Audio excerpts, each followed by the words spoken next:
Bonsoir, voilà le rappel de la continuité que je vous ai promis l'autre fois. Je l'ai lancé sur vidéo, un live, je l'ai lancé en live, mais c'était pas de très bonne qualité, alors j'ai décidé de le supprimer. Donc voilà, je vais refaire ce que j'ai fait dans l'autre vidéo. Quand on dit qu'une fonction elle est continue, fonction continue en un point, par exemple dans ce cas A, d'accord? Ça veut dire quoi? Ça veut dire elle doit vérifier cette relation que la limite quand x tend vers A de f de x est égale à f de A.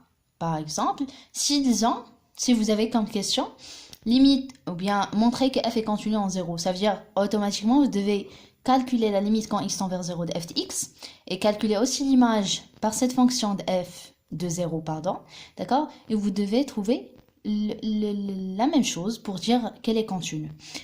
Il y a aussi la définition de la continuité pour les sciences maths. Bon, je vais juste l'écrire et si vous voulez, je peux faire un exercice à propos. Alors, c'est quoi? Qu'est-ce qu'elle dit? Pour tout epsilon supérieur à 0, d'accord, il existe un alpha supérieur à 0. Pour tout x appartenant à df, la valeur absolue de x moins x0 inférieure à alpha implique quoi? Implique que f de x moins f de x0, d'accord, est inférieur à l'epsilon. Ça, c'est la définition. Si vous voulez, vous me dites au niveau de commentaires pour vous faire un exercice à propos. Bon. Maintenant, on passe pour la continuité à gauche et à droite. Quand est-ce qu'on dit qu'une fonction elle est continue à gauche et à droite? C'est presque le même truc, juste on ajoute un symbole, limite quand x tend vers le a+, et la limite quand x tend vers le a-. Alors, limite quand x tend vers a+, f de x est égal à f de a. Là, on dit que quoi?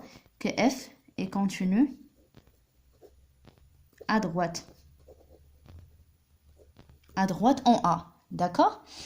Si la limite quand x tend vers le a- de f de x est égal à aussi f de a, ça veut dire quoi? Ça veut dire que f est continu